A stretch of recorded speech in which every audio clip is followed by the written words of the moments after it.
اللهم إني أسألك رحمة من عندك تهدي بها قلبي وتجمع بها شملي وتلم بها شعثي وترد بها الفتن عني وتصلح بها ديني وتحفظ بها غائبي وترفع بها شاهدي وتزكي بها عملي وتبيض بها وجهي وتلهمني بها رشدي وتعصمني بها من كل سوء.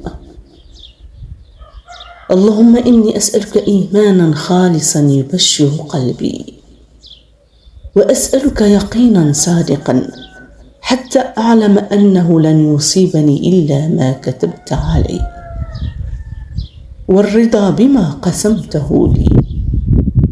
اللهم أعطني إيمانا صادقا ويقينا ليس بعده كفر، ورحمة أنال بها شرف كرامتك في الدنيا والآخرة.